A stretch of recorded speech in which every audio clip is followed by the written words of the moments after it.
ভাগদৌড়ের 10টা 5টা জীবন। এই 10টা 5টা জীবন অতিবাহিত করতে করতে আমরা কিন্তু অনেকেই ক্লান্ত। একটু ছুটি পেলে অনেকেরই মনে হয় একটু ঘুরে আসি, কিন্তু এক্ষেত্রে একটা কিন্তু আছে।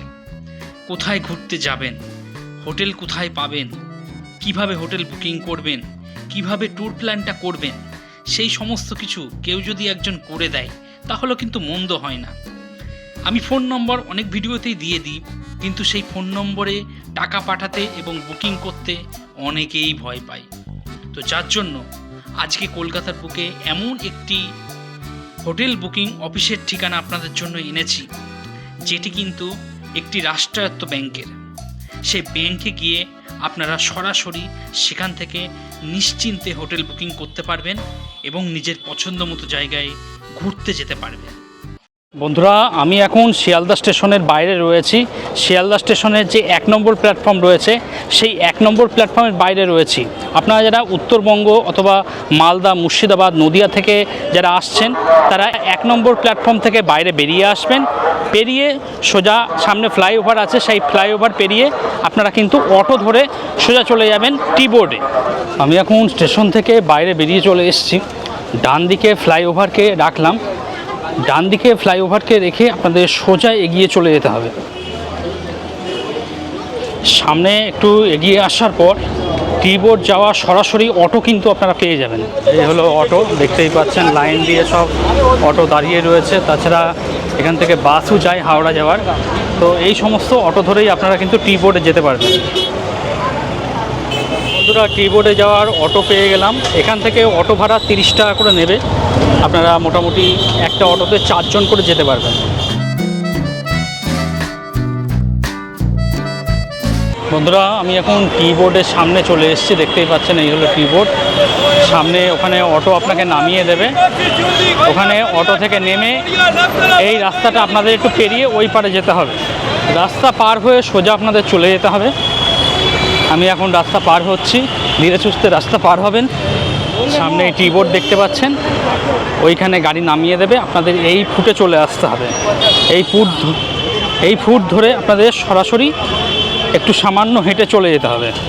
টি বোর্ড থেকে সামান্য একটু হেঁটে আসার পর ইন্ডিয়া চেম্বার অফ কমার্স দেখতে পাবেন।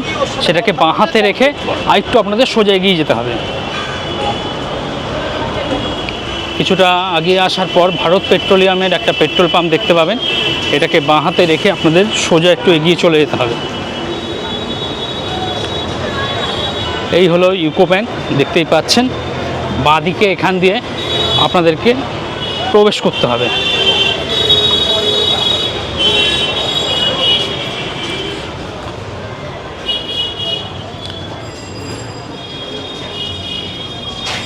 আর বন্ধুরা, এখন ইউকো ব্যাংক এমপ্লয়িজ ট্রাস্ট ফান্ডের যিনি ম্যাডাম রয়েছেন, ওনাকে পেয়ে গেছি। নমস্কার ম্যাডাম।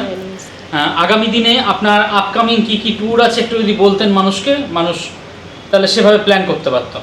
ছোটোখাটো ট্যুর তো আমার দার্জিলিং, গ্যাংটক এগুলো থাকে। তবে রিসেন্ট 2 বছর আমি দেখেছি গ্যাংটকে অনেক রকম সমস্যা হচ্ছে, প্রাকৃতিক সমস্যা। তার জন্য গ্যাংটকটাকে আমি অ্যাভয়েড করতে চাইছি। আর দার্জিলিং অফবিট তো আছেই। আর এই মরশুমে মানে এটা নভেম্বরের এন্ড, ডিসেম্বর, জানুয়ারি, ফেব্রুয়ারি পর্যন্ত শিটংয়ে কমলালেবুর বাগানটা, এটা যদিও অনেকের কাছে এখন পুরানো হয়ে গেছে, কিন্তু যারা এখনও যেতে পারেনি তাদের জন্য বলবো ওয়েলকাম। আর তাছাড়া আমার রিসেন্ট আছে ডিসেম্বরের 4 তারিখে, ওটা আমার অযোধ্যা রাম জন্মভূমি স্থান, যেটা নতুন করে আমরা আবার পেয়েছি। তা সবাই আপ্লুত, বিশেষ করে হিন্দু বাঙালিরা খুবই আপ্লুত। সেখানে যাচ্ছি আমরা 4 তারিখে। হাওড়া থেকে ট্রেন আছে, 5 তারিখে ওখানে পৌঁছাবো।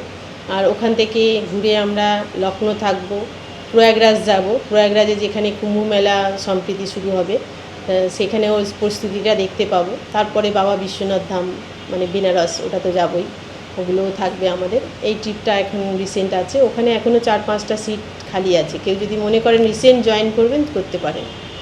আর তারপরে আমার আছে আরেকটা বড় ট্রিপ হবে, সেটা টিউলিপ ফেস্টিভ্যাল, যেটা বাঙালির কাছে ওটাও খুব প্রিয় কাশ্মীরে। ওটা আমাদের 18,500 টাকা করে প্যাকেজ হচ্ছে, ট্রেনের টিকিট বাদ দিয়ে। ওর সাথে কিন্তু বৈষ্ণোদেবী আছে, মানে মায়ের ধামে আমরা যাত্রা করবই, সেটা হয় যাওয়ার সময় বা আসার সময়। হ্যাঁ, এখনও সেটা স্থির করা হয়নি যে যাওয়ার প্রথমেই বৈষ্ণোদেবী দর্শন হবে না লাস্টে। এই দুটো আমি আপনাদের জানিয়ে দিলাম প্যাকেজ রিসেন্ট। আর ফেব্রুয়ারি মাসে পলাশ উৎসব, ওটা ফেব্রুয়ারির 20 তারিখের পরে আমরা করব। পলাশ উৎসবে যদি কেউ যেতে চান, ওটা খুব কম পয়সায় 6,000 টাকা ট্রেনের টিকিট দিয়ে প্যাকেজ হচ্ছে। পলাশ উৎসবেও আপনারা অংশগ্রহণ করতে চান, তবে এখন থেকেই নাম নথিভুক্ত করা হবে, কারণ ট্রেনের টিকিট খুব সীমিত আছে। আর ম্যাডাম, অনেকে ফোন করছে, আপনার অফিসে এসে যদি সরাসরি সে যোগাযোগ করতে চায়, আপনার অফিসে কিভাবে সে আসবে? আমাদের অফিসে আসতে গেলে ডালহৌসি টি বোর্ডের কাছে আসতে পারে, বা আপনি গুগল সার্চ করবেন Kolkata UCO bank head office লিখে, দেখবেন ওখানে একটা অ্যাড্রেস দেখাবে। ওই অ্যাড্রেসে এসে গ্রাউন্ড ফ্লোরেই আমার অফিস, ওই অ্যাড্রেসে এসে আপনারা ফোন করুন, কারণ এখানে দুটো ইউকো ব্যাংকের বিল্ডিং আছে, আর 4 মাথা রাস্তা ওটা, অনেকেই মানে চিনতে পারে না, অসুবিধা হয়। সেক্ষেত্রে বলবো আপনারা ওই অ্যাড্রেসে এসে আপনারা আমাকে ফোন করুন। আর যাদের আগেই অফিস দেখা চেনা হয়ে গেছে কিন্তু যাবে বুকিং করবে আসতে পারছে না, তাদের বলবো যে আপনারা আমাকে হোয়াটসঅ্যাপ করে রাখুন। একবার ফোন করে কথা বলুন, কারণ সারাদিন অফিসেও ব্যস্ত থাকি, ট্রেনে বাসে যাওয়া আসা করি, সেই সময় ফোন করলে না বিশদে কিছু বলতে গেলে খুব অস্বস্তি লাগে।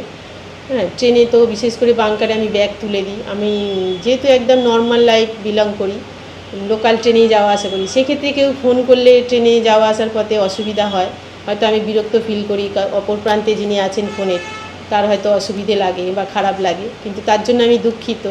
যে সত্যি তখন সেই পরিস্থিতিটার কথা ভাবুন, প্রচণ্ড ট্রেনে ভিড় হয়, তার মধ্যে কেউ ফোন করে বলছে আচ্ছা আপনার কোথায় কোথায় রুম আছে। হ্যাঁ, সেটা আমার সত্যি বিরক্ত লাগে। সেক্ষেত্রে হয়তো আমি উত্তেজিত হয়ে বলে দিই যে আপনি যাবেন কোথায় জানেন না, যদি ফোন করেছেন কেন। এর জন্য অনেকেই কমেন্টে লেখেন যে আপনি নাকি খুব খারাপ ব্যবহার করেন মানুষের হ্যাঁ, সঙ্গে। তবে ব্যবহারটা বলবো, ব্যবহার কোনোদিনই কোনো মানুষেরই খারাপ হয় না, কিন্তু পরিস্থিতি বিপাকে পড়ে এটা অসুবিধা হয়। অনেক ক্ষেত্রে আমার এরকমও হয়েছে, কানের কাছে ফোন নিয়ে কথা বলছি, কেউ ফোন নিয়ে চলন্ত ট্রেনে লাফিয়ে নেমে গেল, এরকমও ঘটনা আমার সাথে হয়েছে। তা সেক্ষেত্রে বলবো যে একটু সবাই কেয়ারফুলি থাকবেন, যে আমিও একজন মানুষ, আমিও ব্যস্ত থাকি, আমারও ব্যক্তিগত সময় বলে থাকতে পারে, সেই সময়টা ফোন না করে আপনার প্রয়োজন হলে ফোন করুন, অবশ্যই প্রয়োজনে ফোন করবেন। কিন্তু জাস্ট গল্প করার জন্য অনেকে ফোন করে, কোথায় কোথায় রুম আছে দেখি শুনি জানি, তা এটা বলবো এটা বলবেন না, কোথায় কোথায় ঘুরতে যাওয়া যায়, কত টাকা খরচা, এগুলো নয়। আপনি যেখানে যাবেন সিদ্ধান্ত নিয়ে তারপরে আপনি বলুন যে এই জায়গায় আমি এত তারিখে যাব, আমার কত খরচা পড়বে বা কী কী রুম পাবো, এটা জিজ্ঞেস করুন। অনেক ধন্যবাদ ম্যাডাম।